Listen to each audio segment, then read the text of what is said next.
I just wanted to let you know about some upcoming events that we have. On January 24th, we're going to have Stephanie DeLuca coming from Johns Hopkins University.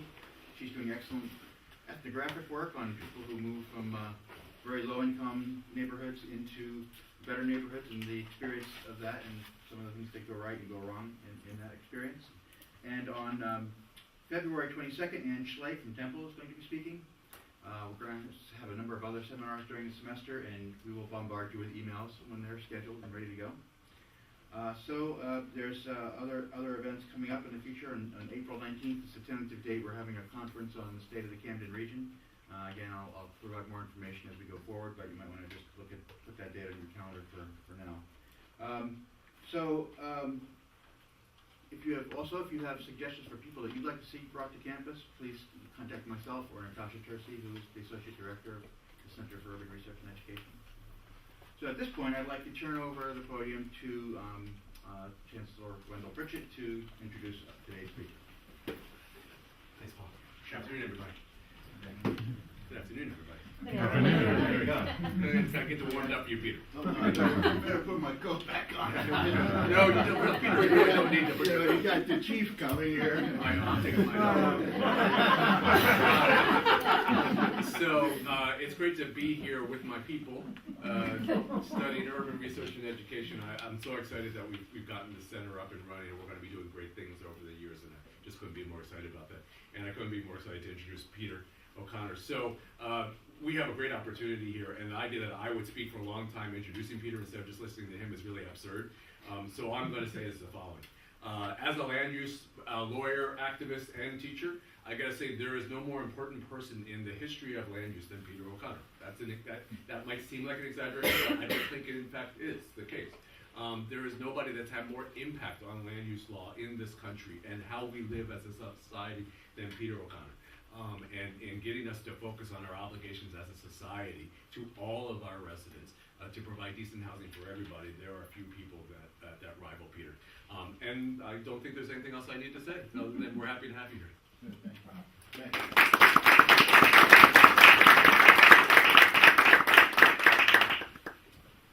Hey, geez, what am I supposed to say now? Whatever you're going to say. Yeah. Well, thank you very much for having me. I'm glad this institute exists, and it's important that you exist in the city of Camden, where you really see at the ground level the problems in our society and the disparities that exist. I've given a lot of talks around the country, and most recently, a couple of weeks ago, up in New Brunswick area, to the New Jersey Association of Professionals that are involved in affordable housing.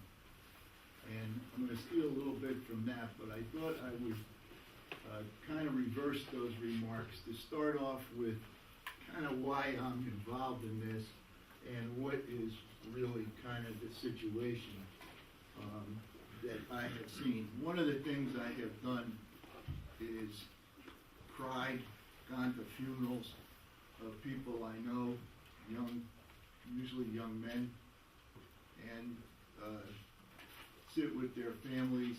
I've been to some trials where I've sat with the victims' families during the murder trials, and it's really a difficult situation to live with. And one must ask, why does that exist? And I was going to try today, as best I can, to try to explain why what it exists. My associate who works with me, Danielle Dyson, will put up these.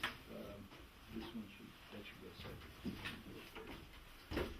The maps that I have made, and it really talks to what has happened in Camden over my tenure, which started in 1968. If anyone's good in math, I think that's a lot of years. And what has happened is we've had close to, as of yesterday, almost 1,000 murders over I've been monitoring it, which is from 87 forward.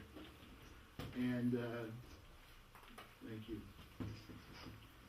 And to have an Arlington cemetery in front of City Hall, I think speaks volumes. It also speaks volumes that the city wanted to take down these crosses so that they could dedicate the City Hall to a former mayor, which is a nice gesture, but really flies in the face of the reality that we're facing in Camden. Today's paper has George Norcross on the front page. Most of you, I think, know who he is. He's the political boss of South Jersey and reaching out to control elements of North Jersey. And he says, this is the worst I've seen in the city in my entire life. And what he has done is offered hope in his mind to the residents of Camden by proposing charter schools and proposing a strategy that is called the EDS and MEDS strategy. And what that means is that there's a recognition that Camden City does not really have a market to attract middle or upper income families. It doesn't really have a place, unless subsidized heavily by the government, to attract businesses. And so the strategy is to come up with something that doesn't depend on the commercial marketplace.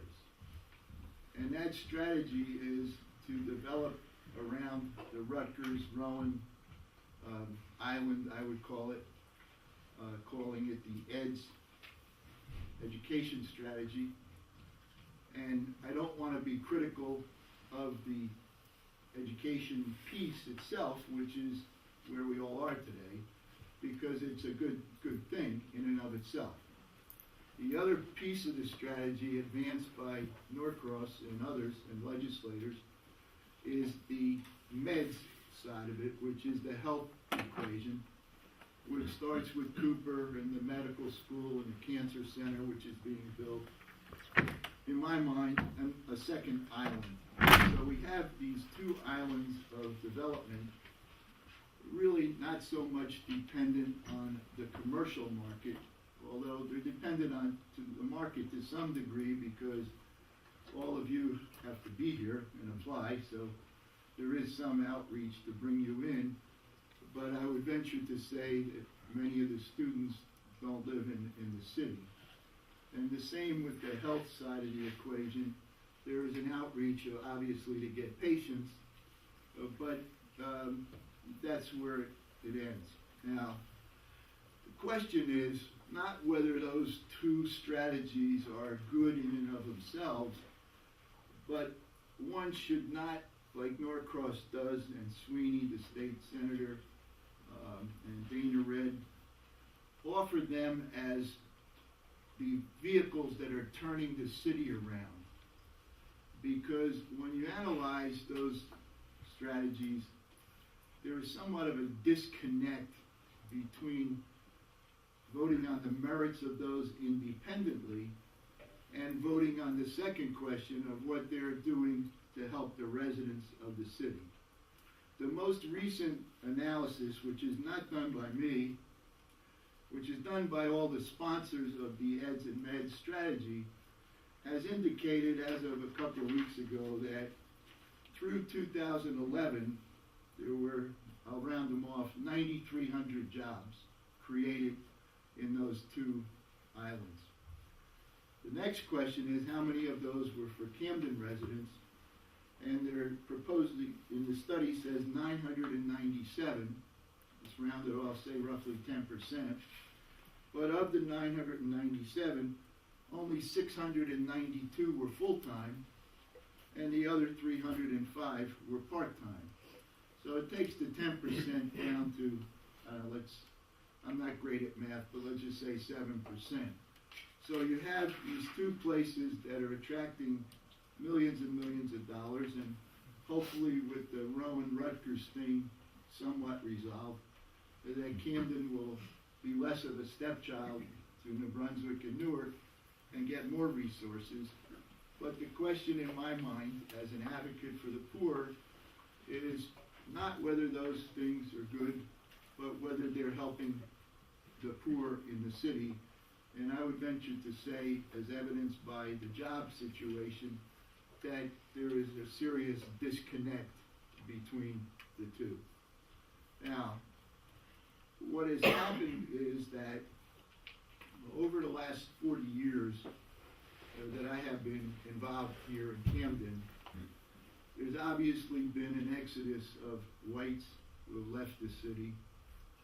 There's been a decrease in population from roughly 125,000 at the high point down to someplace in the mid-70s at the present time. And there's also been an exodus of middle-class or high-paying job minority holders who have moved out, people working with the city, people working with the school board, with the police, with the fire, etc. And so what has happened is, and they've moved out because they had the money that enabled them to move out. Left in place are mostly poor people in the city. And those poor people, starting at early age, do not now have the educational skills to take on the jobs that are being created in the city through the EDS and MEDS strategy. And to correct that through those two strategies is an extremely difficult task for these institutions, both the health institution and the Rutgers institution, because the farm system that exists to provide those people, which is the Camden Public School System, is one of the worst in the country. And so once the kids turn to be 15, 16, 17, with the huge dropout rate, there's a very small group of students who develop the learning and the skills to take advantage of these two, I'll call them islands of opportunity in the middle of the city.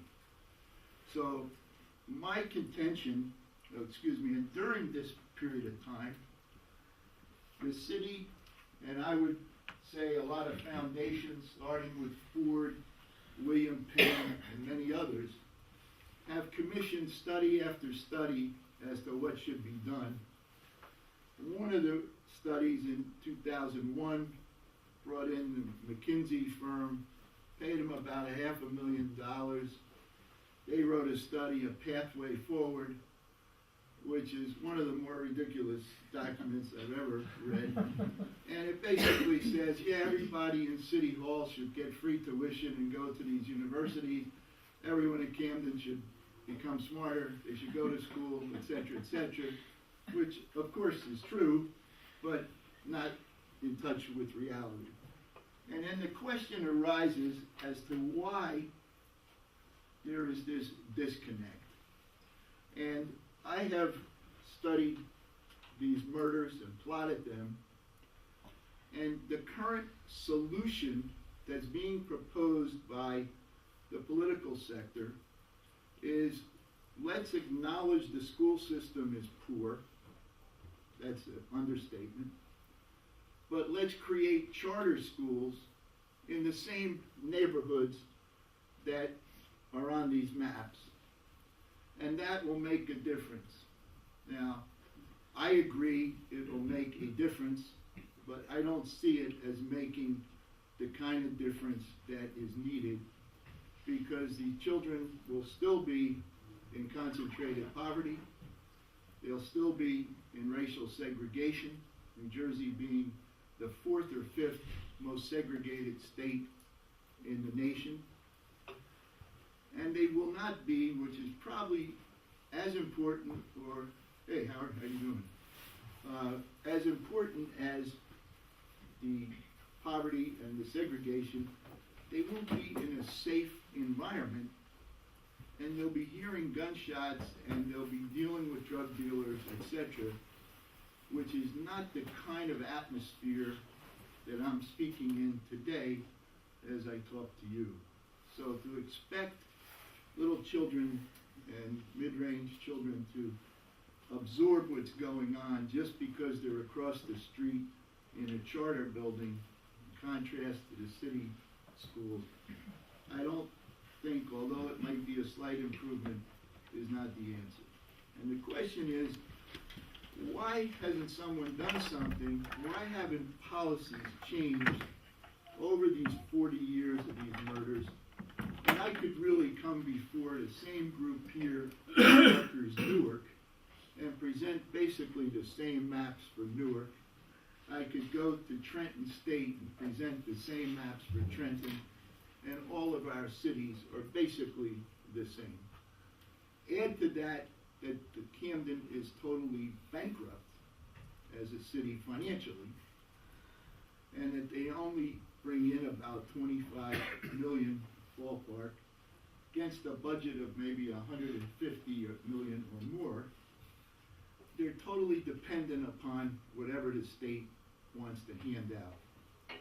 And most of the year is spent doing two things: cutting the budget and begging for money to make some phantom budget exist that balances, which makes no sense.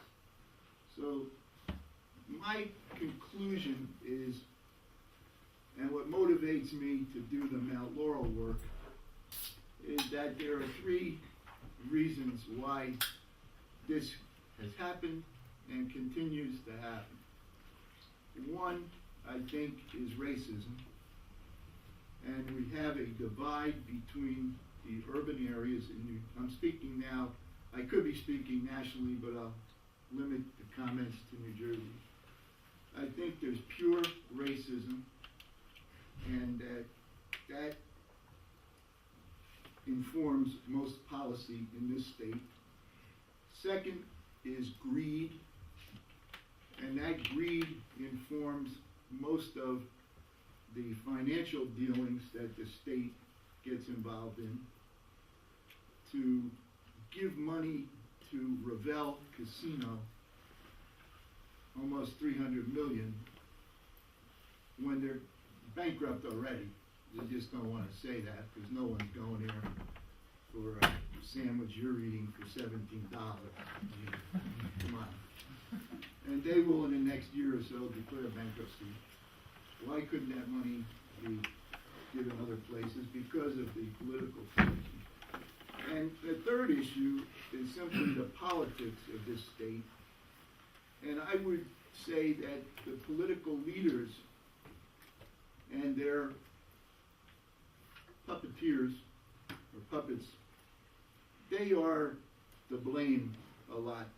And I don't want to have you leave this half hour or 40 minutes and say, well, aren't some of these people to blame? Don't they take responsibility? Of course, there's some blame on the, let's call them the victims of segregation and concentrated poverty. But I'm talking about those that maintain this situation in an ongoing basis. And what has happened in the state is the Democratic Party, which traditionally has controlled the urban areas through jobs, money, street money, etc., over the last 20 years, to gain more clout and more power, has reached out to try to move more Democratic control versus Republicans in the suburbs. That effort has followed the people who have left the cities and have moved to the suburbs and are probably traditionally Democrats, but they might turncoat and become Republicans for their own self-interest and greed, but the party from the urban areas has reached out and tried to capture them, which they have done successfully. So the combination of the two, and this is a phenomena that's going on around Essex County, Camden County, Mercer, etc. So the Democratic Party has increased, as evidenced by the registered voters. When someone like Menendez runs for Senate, it's a slam dunk because of just the sheer number of votes, or registered voters, and unless he really fouls up, he should win it.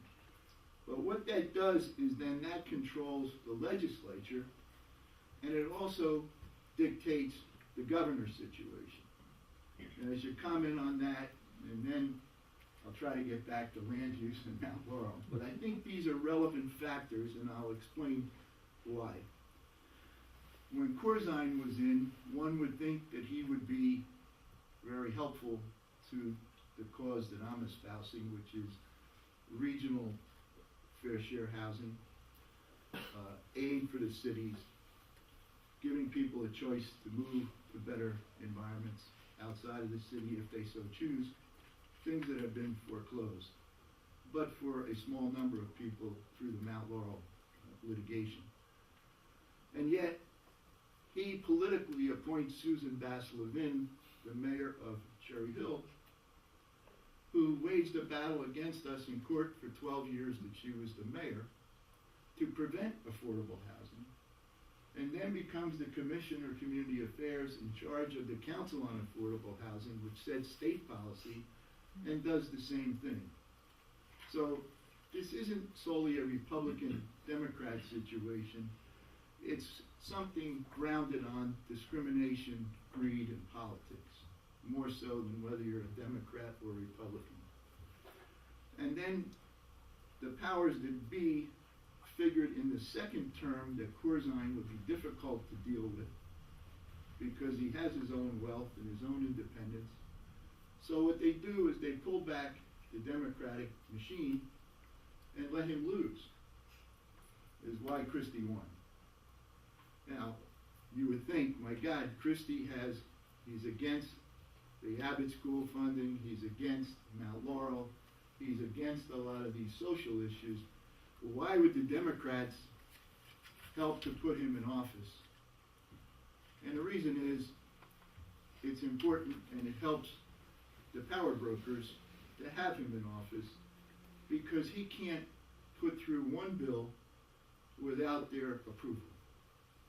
And so when he goes out and says we're going to help get the public system to pay for their pensions and health, the Democratic leaders who are union people all vote for that because there's other things going on, such as the cancer center, the medical school, the bond issue, which will probably inure in some way to some of these institutions.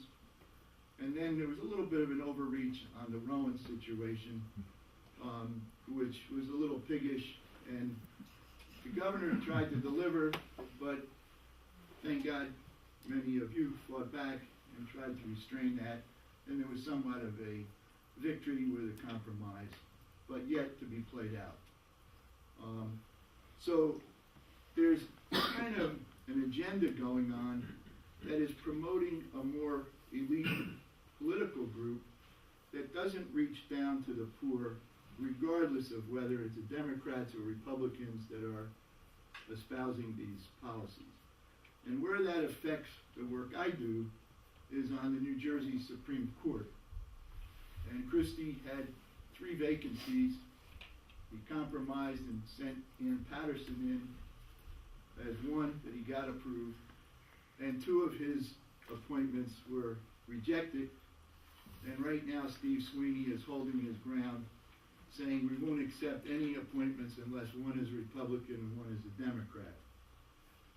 And I believe, from what I heard the other day, that may hold through the election, and we may not have the other 2 appointees until after the November 13 election, which might shape up as Christie announcing to run.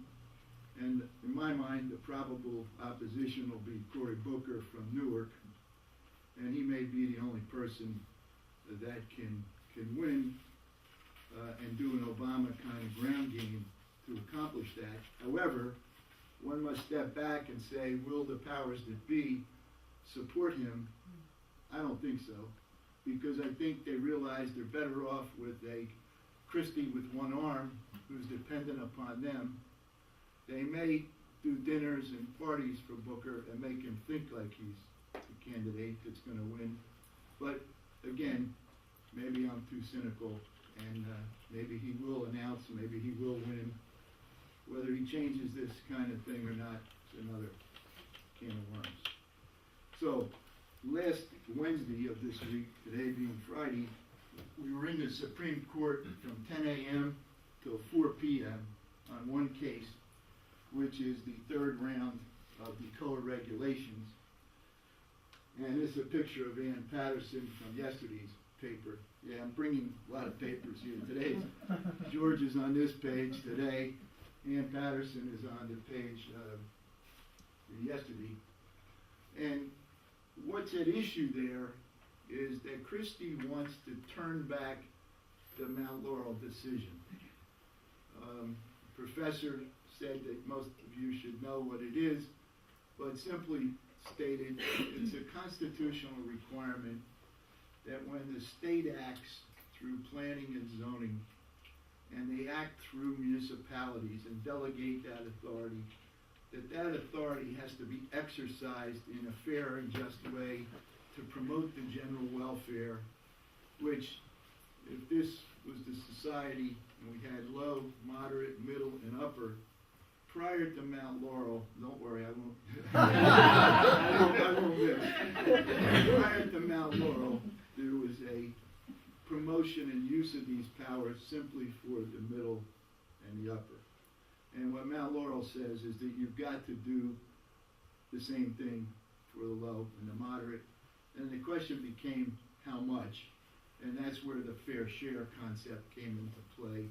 That towns had to zone, plan, and take steps to make sure that housing could be developed for the low and moderate, up to their fair share of whatever the regional need is of affordable housing. Now, the key question before the court is that COA, with Susan Bass Levin in charge, in 1999 was supposed to develop regulations for what's called the third round, which would have been, let's say, 99 to 2009 or 10. And those regulations, if they had followed the first two rounds, which were 83 to 80 whatever, up to that point, 2 rounds, they would have dictated formulas that would have given every town a legitimate fair share. Levin wanted to switch to a concept called growth share. The theory behind it, which everyone in this room would raise their hand and say is a good idea, is that the affordable housing should be located where the where the jobs are and where the development is taking place. So, if development took place, there should be fair share housing. The problem is the decision making on that issue of growth was be left to the local towns. And the towns would decide if they were going to grow and how much they would grow, and then a percentage of that growth, 10%, would have to meet affordable housing needs. So if a town like Camden started to develop, it could have a greater fair share, because 10% of that growth, than say a Mount Laurel, who would take its resources to continue to exclude by buying up open space with green acres, which is what they have done. If you've been in Mount Laurel, there's these huge signs, another 88 acres saved from development, etc. And then they would have no fair share. So the thing is that the growth share approach, giving the keys back to the mayors to determine the fair share, there's no correlation between that result and the establishment of this regional need, because the need might be here, but unless it's allocated downward, it would never be satisfied. And so the Supreme Court, for 6 hours, heard from 8 attorneys Wednesday, including ourselves, and struggled with the issue of whether regulations that say what I just told you, gross share decided locally, was consistent with the Fair Housing Act of 1985 and whether it was consistent with the constitutional requirements of Mount Laurel. You don't have to be a jurist, a genius, or even a student to realize the disconnect, and that Judge Skillman in the appellate court who ruled for us said that that disconnect violates the statute and the Constitution. But as judges do, he stepped a little bit over the line and put 3 lines in that said, it's been almost 30 years since Mount Laurel. Maybe we need to take a new look at the formula and the requirements, and maybe growth share or growth should be considered, but I can't consider it because I'm the appellate court. I have to be bound by the Supreme Court decisions. So he threw the football to the Supreme Court. Not part of the case at the time, so most of the day was spent Wednesday debating whether there had been changed circumstances since the 80s till now that would justify the court giving authority to the legislature and COA to go in a different direction. And we won't know the answer probably until, I would say, February or March, because we have a second case before the Supreme Court, which is the reorganization case. That's the one that affected the Rutgers-Rowan situation. Christie, by executive order, did away with COA and moved all the duties to the Department of Community Affairs. We went to court, and the appellate court ruled that that exceeded Christie's authority and was ultra-virus and void, and that issue is before the court. The issue there and how it affected Rutgers is that the Reorganization Act that gave Christie that authority really was for the purpose of changing the chairs in the executive departments, so that if the Division of Local Government, which is in Department of Community Affairs, he could move that to Treasury. That is what the act was about.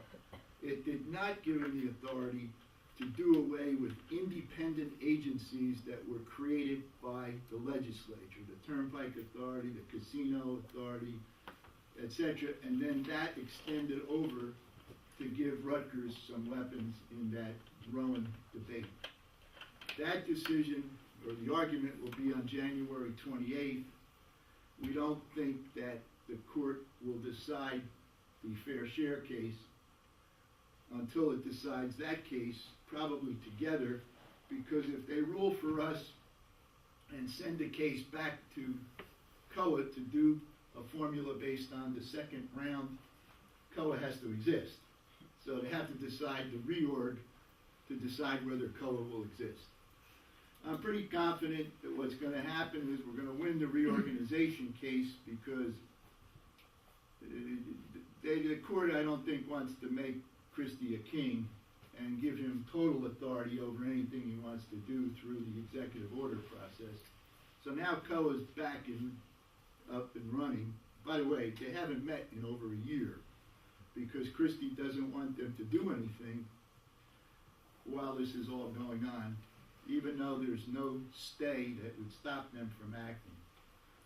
So I think on the fair share case we will win, but the compromise with Ann Patterson here, who Christie appointed, will probably be to throw her a bone so that she can write something that gives the impression that the legislature could revisit Mount Laurel and maybe give some more authority to the local governments.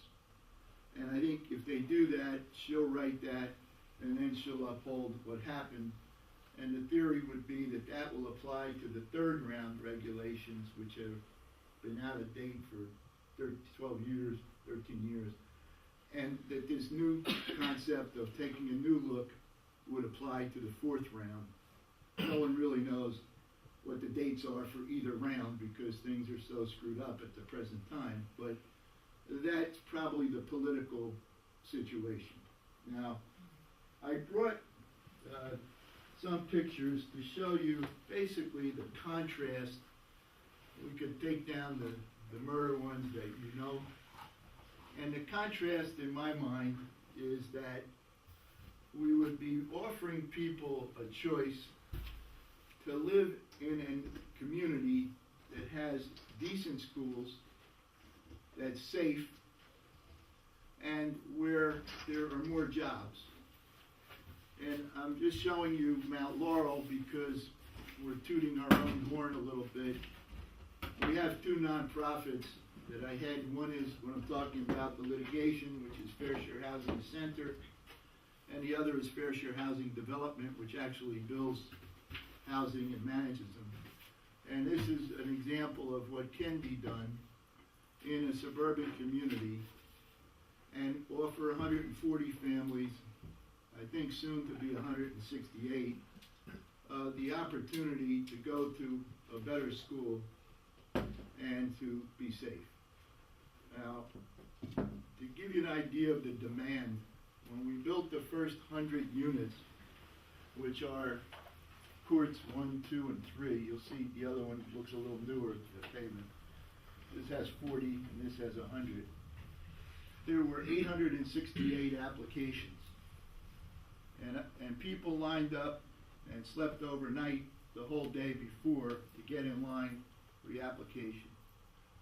Most of those people were minorities. About half of them were from the city of Camden. And I interviewed during the day, 3 days of process, about 500 families. And the common theme from everyone was, why are you here? Safety and better schools for my children. And so I think that this is an approach. The real shortcoming of this approach is that we have a current need in the state of about 750,000 affordable units.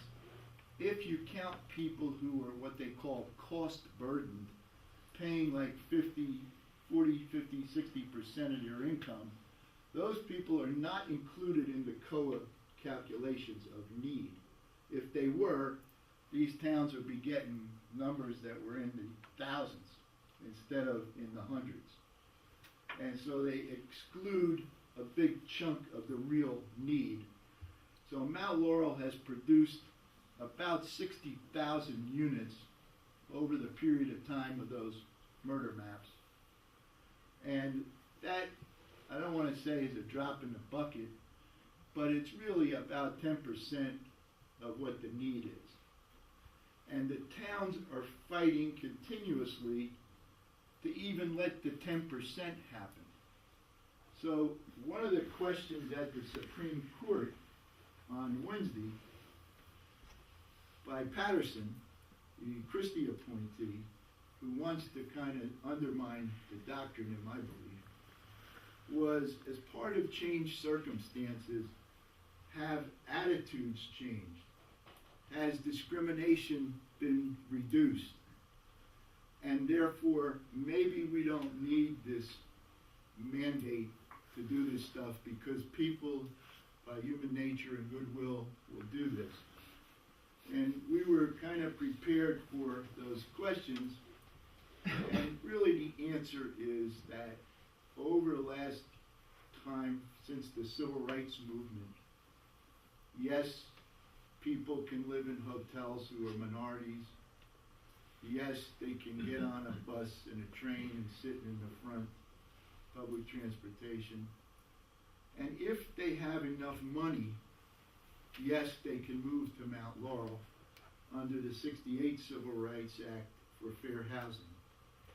The question is that the poor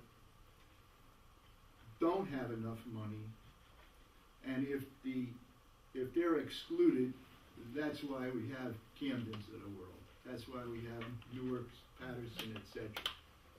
And so, is that a result of continued discrimination? And the answer we gave is that human nature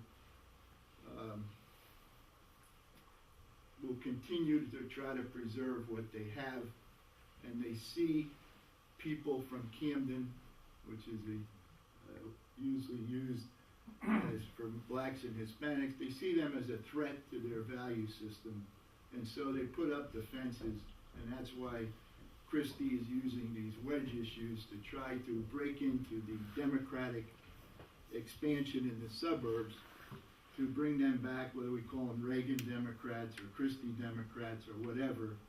And these two issues are his main social issues, which is Mount Laurel and giving the school money to the Abbott districts. Now, I think that the racism still exists. The protective greed still exists. And you have, as I indicated, the Democratic outreach still exists. And they want to preserve that. And so therefore, there is no political will to enforce this at 300,000 units or 400,000 units. And we're one of the only states that doesn't have appropriations to support affordable housing. We rely on the realty transfer tax, which is a percentage of every closing that's held on any kind of transfer, to go into an affordable housing fund. And as the recession took hold, the transfers reduced and thus the money reduced. So it's very hard to make these projects work financially. Now, is this a good idea to, and I'll blot out that picture, but to have the kids out here, everyone is bused in the suburbs, so busing is not an issue at all. Everybody's bused to the schools. Here's what happens when the kids move in and the families move in. It creates, particularly for this group here, which is the social work group, it creates major social issues. One issue is whether the kids from the poor areas, who usually have a single woman head of household and maybe multiple dads, connected or not connected with the family, whether those kids are prepared to move into a middle-class school system and do well. And our conclusion is that they are not stupid, that they have the ability, but they may need some transitional support or help. And that help should take two aspects. One is educational support, which I'll describe, and the second is people like yourselves working with the families on social issues, conflict resolution, how to get more skills for better jobs, how to go to PTA meetings and not feel like kind of inferior in a setting where people are riding in with BMWs, etc., and are educated.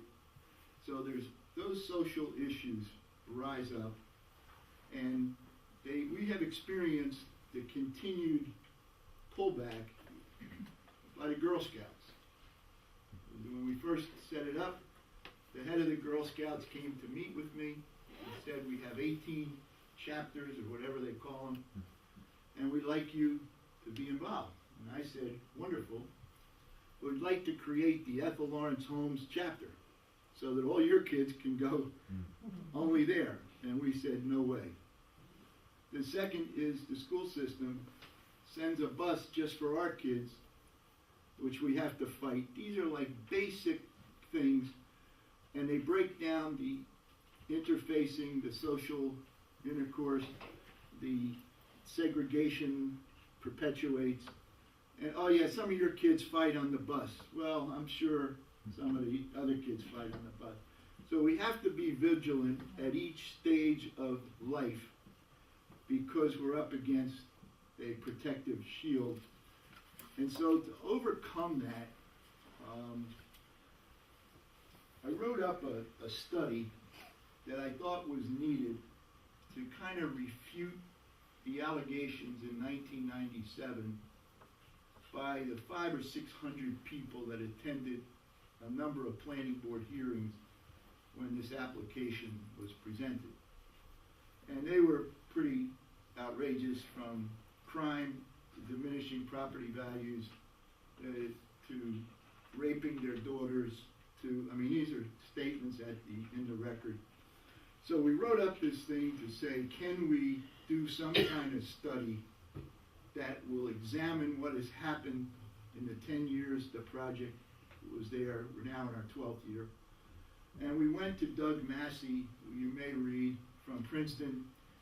He wrote American Apartheid. He's an expert on race, demographics. He's an expert on immigration, testifies before the Congress. And he was at Penn, and then he's up at Princeton. And Doug agreed to do it. He reached out to the MacArthur Foundation in Chicago, got a grant of about $450,000, pulled together doctoral students, postdoctoral students, survey consulting firms, and he did a complete analysis of 4 towns, our town, the neighborhoods, met with lots of neighbors, etc., and then released the results in April of this year, which will be in a book this coming year published by Princeton, which took each of the allegations in '97 from the planning board citizenry, and none of that stuff happened. 3/4 of the people in the town didn't even know the development was there. The ones that lived the closest, which you can see in the first photo, never had any problems. Crime has not increased.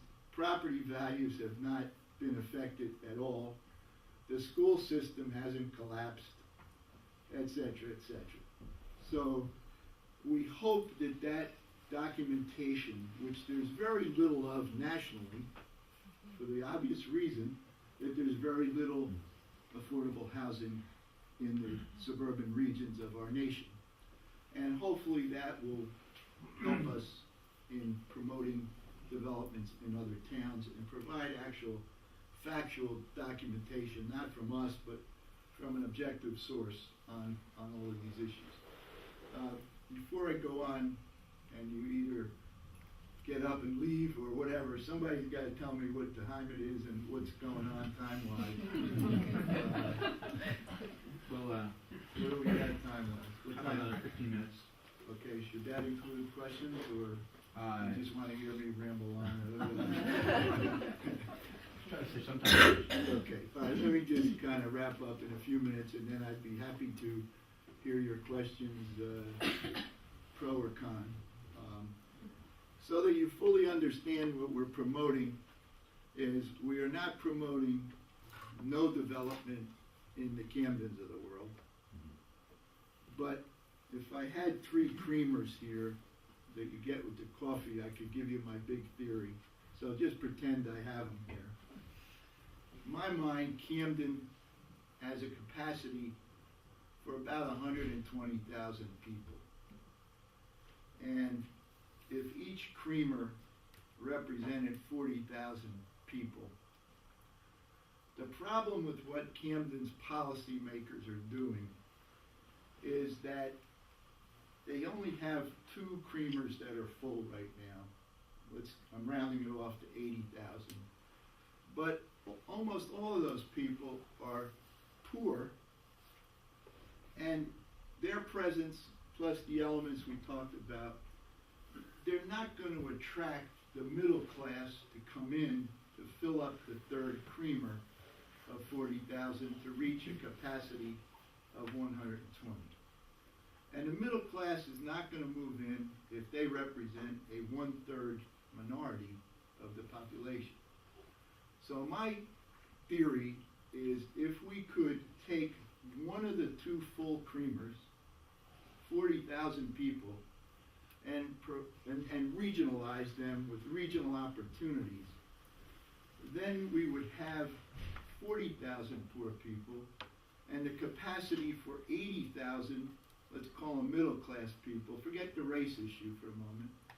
But because of Camden's location, which is always touted, then the location would mean something, and people would move in if they represented 2/3 of the population instead of 1/3 with these insoluble problems.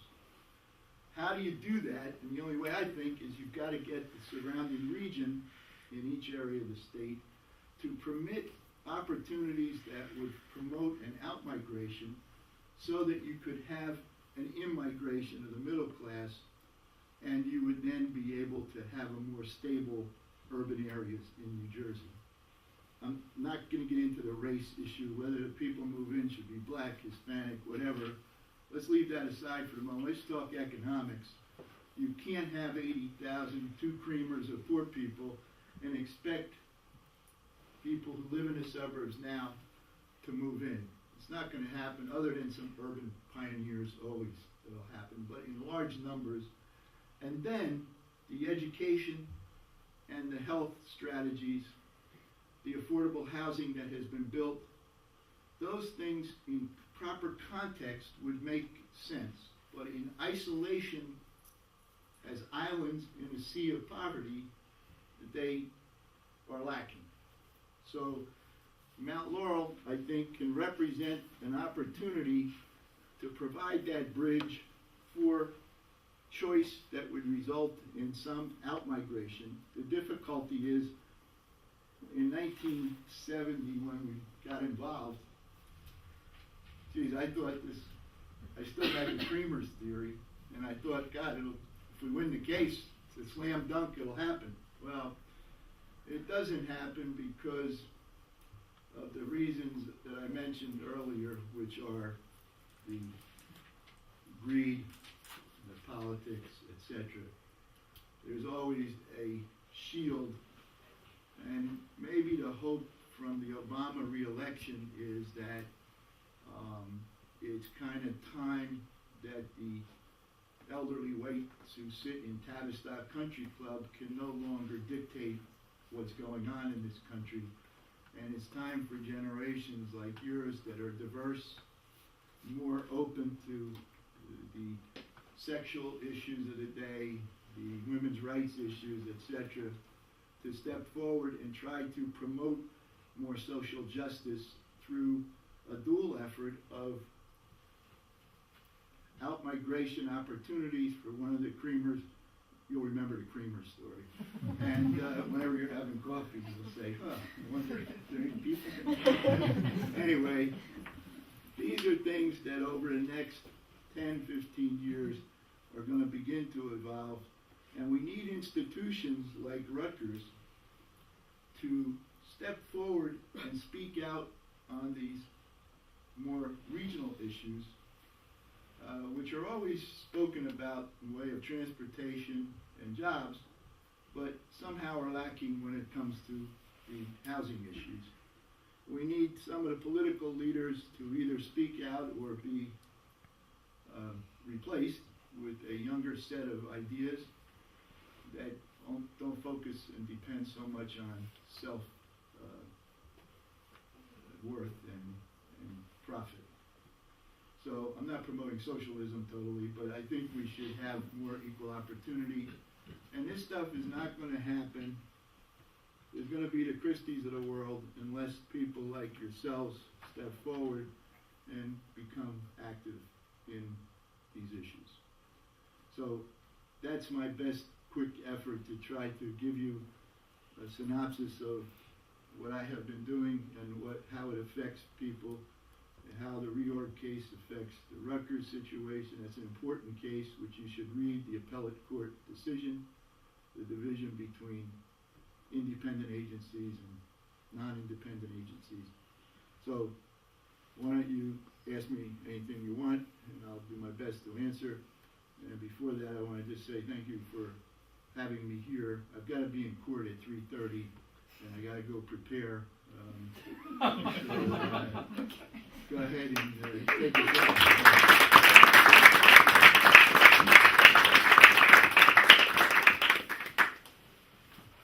Oh, wonderful.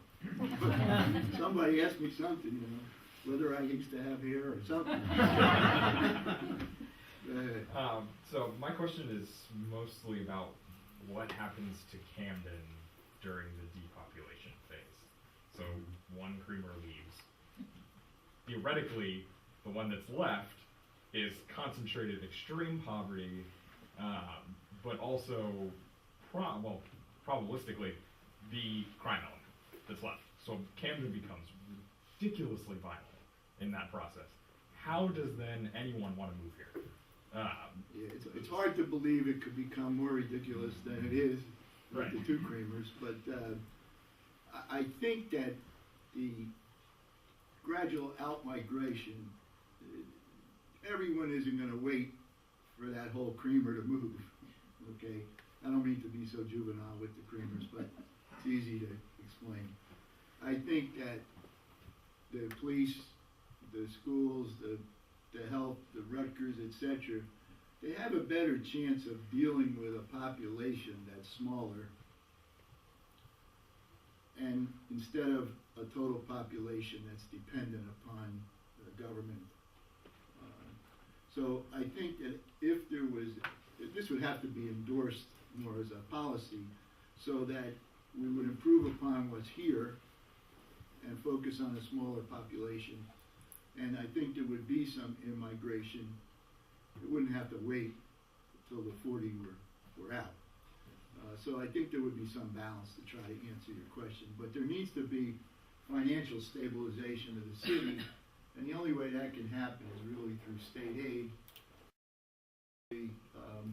That's not in the cards today, but because of these policy decisions to subsidize private businesses who Panasonic, we're going to leave unless you give us $100 million or Revell or whatever. Some of those decisions there has to be social justice intervention on to help provide more aid to these places. Yes, Professor. Do other states that have inclusionary zoning laws, such as California and Massachusetts, have the same kind of issues? Yeah, this came up during the argument Wednesday. The question was whether other states had done the Malaural thing, and the answer is partially. Massachusetts has a snob zoning law, which they call it.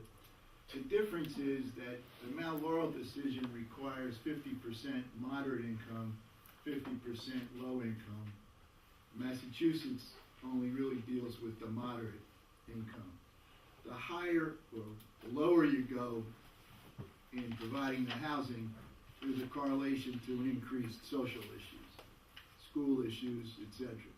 So if you stay with people making 45 to 80,000, it's not so much of a social change as if you're going to people who are living in families, moving there. California, I'm not 100% sure of the amounts, but they've done a substantial amount of affordable housing there. Of course, California isn't New Jersey politically, and I think they're probably more liberal on some of these issues. Yes? And you may have a different answer depending on what the Supreme Court does, but how would you see the sort of growing foreclosure problem in South Jersey, New Jersey, affecting the trajectory here? Yeah. I'm wondering if it's sort of, it's an impoverishment in many small places. Yes. Willingboro, Yeah. about, I forget the exact number, but say a quarter of the housing is in foreclosure, affecting thousands of families. If you noticed in the last month or so, Christie admitted that the New Jersey Housing and Mortgage Finance Agency sat on hundreds of millions of dollars that the Fed was providing, and they're only now beginning to spend it. So, not that they caused the problem, but I see that as the only way is to force the banks to write down the principal to where people can afford it. The difficulty is a lot of those people are out of their units. Senator Lesniak, who sometimes is on our side and sometimes isn't, from Elizabeth, he proposed taking all of the transfer tax money and using it to buy those units to make them affordable. That maybe helps a little, but it's really too expensive in a sense that it's not well thought out, and it doesn't deal with the people who've been displaced. It's creating a new class of people in a situation that's highly expensive. There needs to be, so I see that as a group, I don't want to say I don't represent their interests, but not primarily. It's a phenomena. Some of them got into it themselves through their own greed and refinancing and second mortgages, et cetera. And I don't know the answer on that, although it clearly will have an impact on the situation that we're doing. It'll retard the progress. Yeah, Wendell? A comment and a question. So you mentioned that the anchor institutions have created 1,000 jobs for residents in Camden, and just the comment is that I think actually those numbers are higher because if you look at the people who were hired by these institutions, often many of them lived in Camden when they were hired. The challenge is many of them moved Okay. after they got the job, and I think if you added in those numbers, you probably get from 1,000 to about 2,500.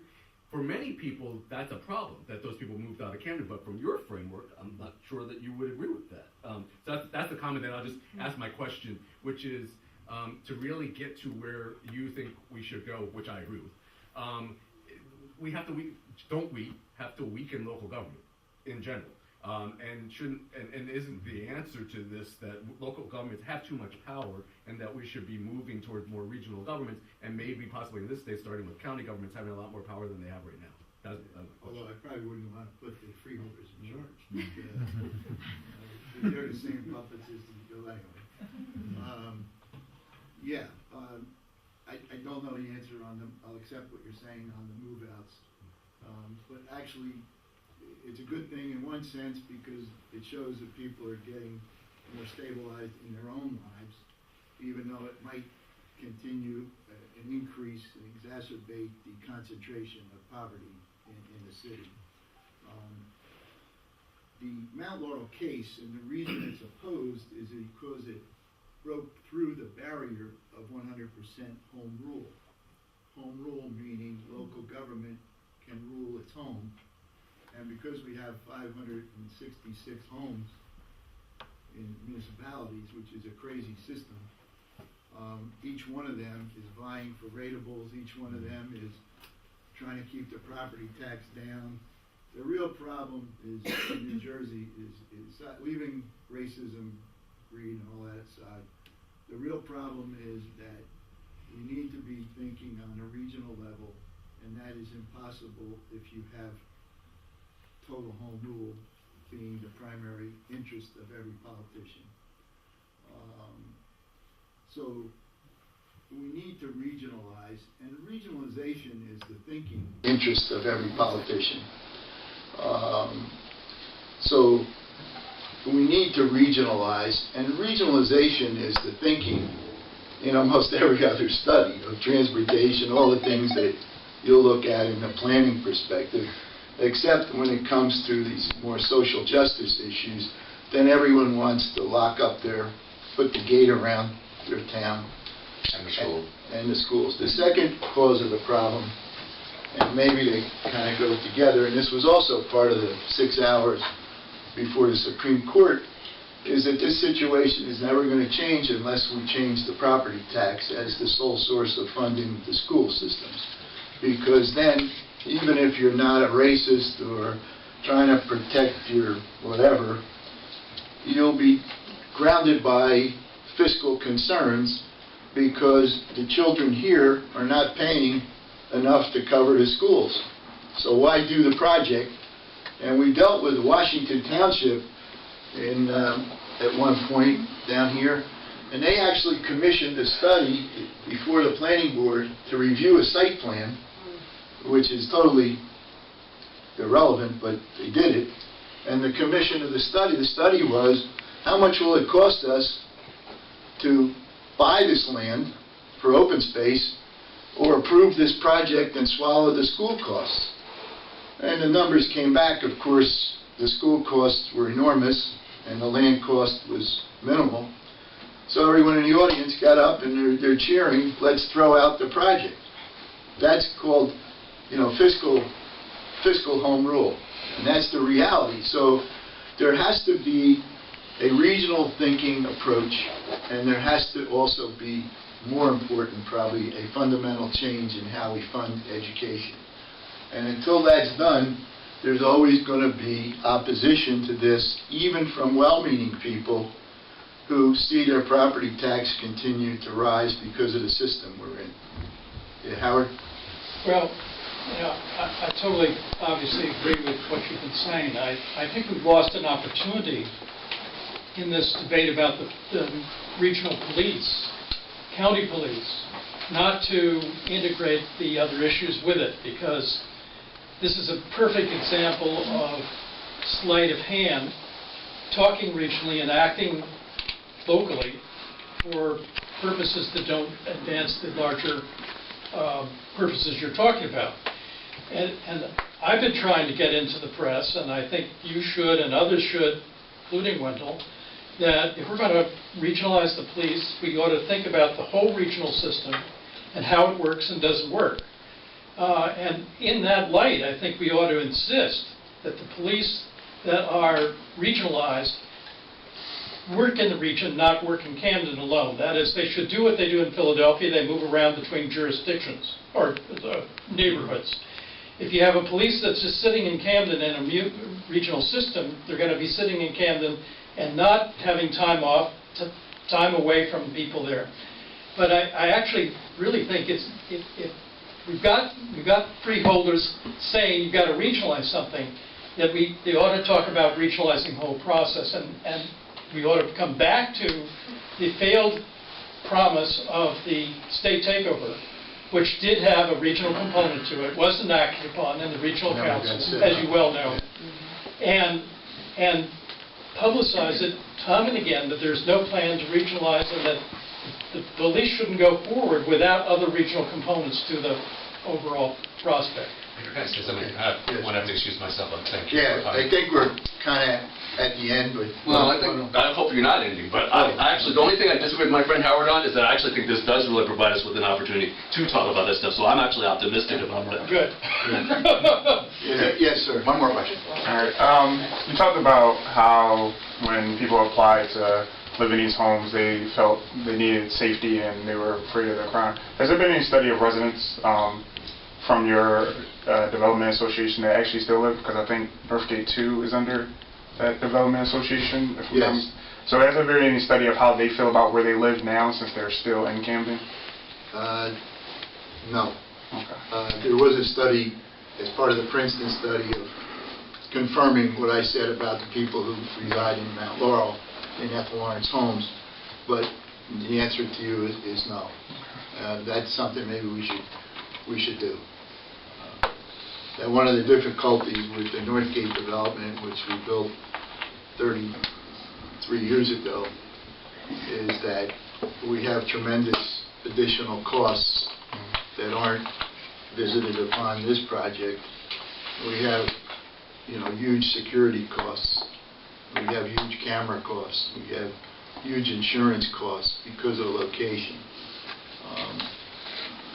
Despite that, we're holding our own, but it's not it's a difficult environment.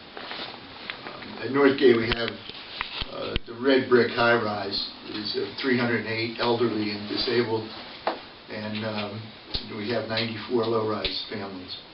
That was built, in the late 70s. And also built a housing by Cooper Hospital on Haddon and Washington, right adjacent to the Coriell Institute in Cooper. We're getting ready to try to refinance that. So I'm not adverse to urban development. It just carries with it a lot of different burdens. And it would be lessened somewhat if we had this regional offset. So, look, I think they're waving to say thank you, goodbye. So, unless anyone has a question, I want to just thank you again for listening and for inviting me to come to speak to you. Thank you very much.